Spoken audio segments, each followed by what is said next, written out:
Bonjour à tous, mon nom est François Letarte, bienvenue sur ma chaîne JDR de 30, une chaîne consacrée aux jeux de rôle sur table. Alors une vidéo liste, une totale opinion, là, mais je t'ai inspiré en fait d'un commentaire de Pilule Rouge qui m'a fait ce matin sur ma vidéo des modules préécrits, la réponse à coups critiques. Puis ouais, ça me tentait de rebondir là-dessus parce que il dit Star Wars première édition, D6 c'est la meilleure. Et je suis d'accord avec lui, vraiment d'accord, mais qu'est-ce qui fait que quand je pense à cette édition-là, que je me replonge dans cette édition-là, pas la deuxième avec la couverture bleue, tu sais, puis pas tout ce qui est sorti après, des 20 PBTA, des bizarres, toutes les adaptations à tous les systèmes que tu veux. Non, il n'y en a aucun qui va aller chercher ce que je retrouve dans la première édition. Et qu'est-ce que je retrouve? C'est pas juste une mécanique de jeu. Oui, il y avait une mécanique de jeu qui venait avec, qui était à l'époque révolutionnaire d'une certaine façon. C'était des poules de dés, puis c'était simple à comprendre, puis c'est ça, on embarquait vite dans l'action. Comme dans le film, en fait. Moi, je pense que c'est le fait que Star Wars était dans un genre de creux dans son histoire, dans le sens que les films étaient sortis, puis on n'avait pas commencé à avoir des romans de Timothy Zahn, puis avoir des annonces comme de quoi qu'il allait avoir de nouveaux films. Là, on est rendu comme 35 ans plus tard. Ça fait 35 ans qu'est sorti Star Wars première édition, tu sais. 35 ans plus tard veut dire du Star Wars, il y en a partout. Je m'en plains pas, veut dire, j'en profite, j'écoute des affaires sur Disney, un peu comme ben du monde, tu sais, puis j'ai suivi ça, puis ça, tu sais. Je suis pas fan à côté, mais tu sais, assez pour dire que j'ai le goût des écouter, que c'est ça, tu sais, j'ai un t-shirt de Star Wars pareil, là. Mais qu'est-ce qui fait que cette édition-là est bonne? Moi, je pense que c'était le contexte. C'est le contexte, justement, le fameux creux de Star Wars, OK? Tu sais, les 3 premiers films, c'est des films d'ambiance. Tu sais, c'est l'ambiance. C'était du space opéra, c'était pulp. Tu sais, ça allait vite, bing bang, on n'expliquait pas les affaires, les choses arrivaient, puis c'était de l'action, c'était des héros.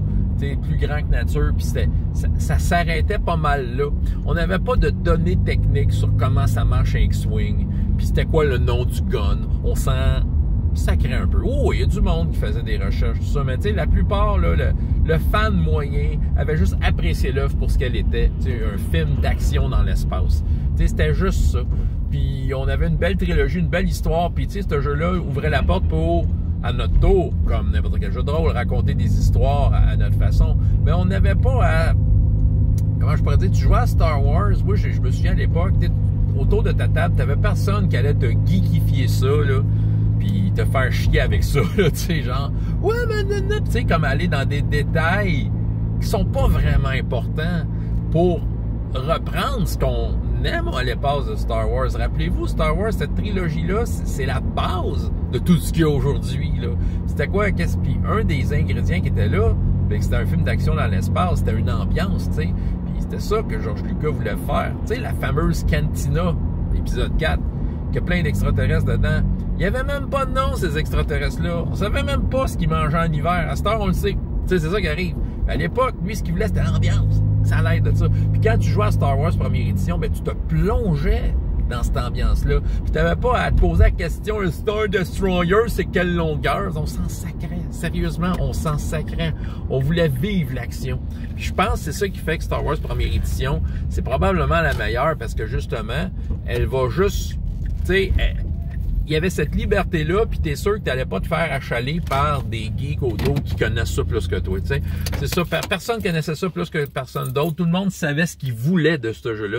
Tout le monde savait ce qu'il voulait chercher. Puis moi, quand j'ai pris ce jeu-là, j'ai encore, tu sais, à trois fois je prends ce livre-là, puis quand je l'ai acheté, il y a un drôle de sensation là dans mon ventre. Puis cette sensation-là, c'est d'aller chercher cette ambiance-là, cette action-là qu'il y a dans ces films-là. Tu sais, c'est pas de dire je vais revivre et tu sais, pour mon immersion, j'ai envie de savoir c'est quoi le numéro du speeder. Je m'en sac, tu sais, je saute sur un speeder, tu sais, le poursuite et Stone Trooper, tu sais, je me sauve. Puis ça devrait être ça. Puis les modules de Star Wars de cette époque-là, je pense qu'ils étaient faits avec cet esprit-là. Il y avait personne, tu sais, il y avait une certaine liberté, OK, au niveau de la création, mais la liberté partait sur des bases solides. Puis la base solide, ben c'était juste la bonne ambiance. Aujourd'hui, c'est pas Star Wars, tu peux tellement aborder ça de plein de façons différentes. Il y a plein de choses qui sont sorties, plein de théories, tu sais, il y a plein de noms, plein de relations, tu sais, il y a une grosse historique, là, puis on connaît plein de choses, puis on peut savoir comment il est fait R2D2, tu sais, c'est ça, il y a plein de ces documents-là qui, OK, c'est bien correct, ça fait rêver des gens, là, puis tu sais, ça les rend bien heureux, là. Mais moi, perso, je trouve ça lourd. Tu sais, c'est ça, moi, embarquer dans Star Wars, ça serait juste l'ambiance, tu sais, c'est ça. Puis voilà, fait que la première édition était vraiment elle était vraiment faite avec ça. Tu sais, le gars qui a conçu ce jeu-là, il y avait juste les 3 films. Puis qu'est-ce qui retenait des films? C'était ça, là, tu sais, c'était l'ambiance, l'action, le pulp, les héros plus grands que nature. Puis pas trop se casser la tête avec, mais c'est quoi cet univers-là? On le vivait, puis c'était tout. Voilà, puis ce jeu-là, c'était le jeu pour ça. Et la mécanique de jeu était faite pour ça. C'est mon opinion, mais c'est pour ça que je pense que la première édition restera à tout jamais la meilleure. Ça va être dur à battre. François Letarte, JDR Détrante, et jusqu'à la prochaine fois, il y a autant de plaisir dans la vie que dans les jeux. Au revoir.